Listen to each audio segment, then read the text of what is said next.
What if the US dollar collapsed tomorrow? Right now, the US dollar is the most trusted currency on Earth. It's what oil is priced in, what central banks stockpile, what half the planet uses to settle debts that have nothing to do with America at all. So what actually happens if that trust disappears overnight? Not a slow decline over decades, a full collapse starting tomorrow morning.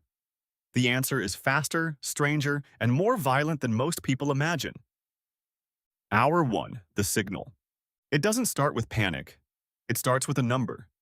Somewhere in Asia, before US markets even open, the dollar drops against every major currency at once.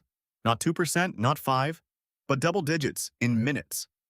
Central banks that hold trillions in dollar reserves start making calls.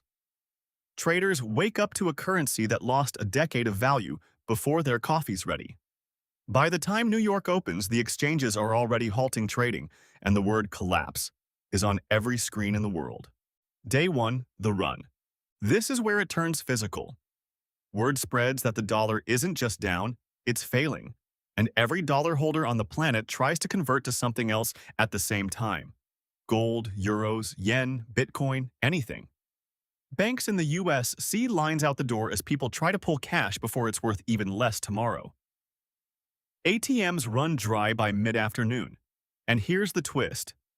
Physical cash briefly becomes more valuable than the number in your bank account, because at least you can still hand it to someone. Week 1. The shelves empty. The US imports enormous amounts of what it consumes, electronics, clothing, and critically, food and fuel. All of that is priced in a currency the rest of the world no longer wants. Foreign suppliers either stop shipping or demand payment in euros, yuan, anything but dollars. Within days, shelves that used to restock overnight start staying empty. Gas stations start rationing. This isn't a currency problem anymore.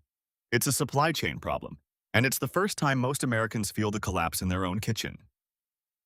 Week 2, the old rules stop working.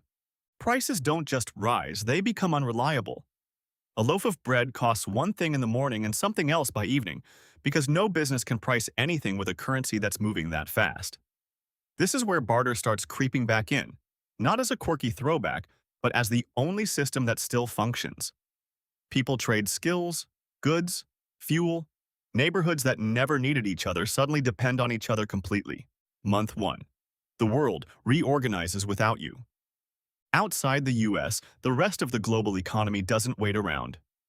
Oil, which has been priced in dollars for 50 years, gets repriced in a basket of other currencies almost overnight. Countries that held US debt as their safest asset are suddenly holding paper worth a fraction of what they thought. Nations that spent decades planning around American financial dominance start building new systems that don't need the dollar at all.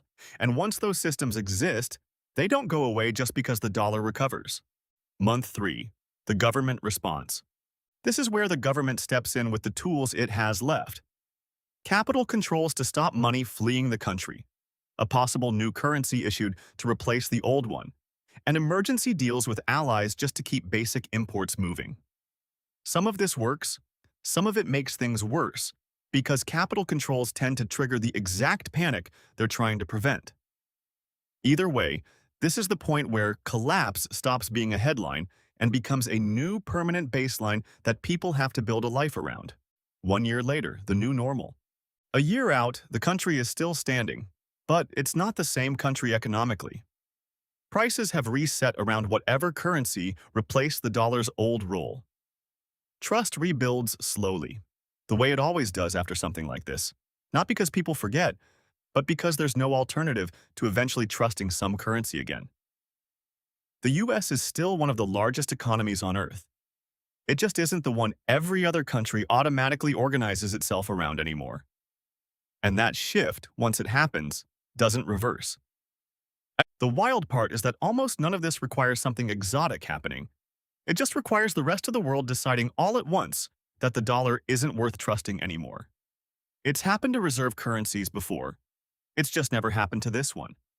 Do you think the dollar could actually lose that position in your lifetime? Let me know in the comments and subscribe, because next we're asking what happens if the opposite happens instead.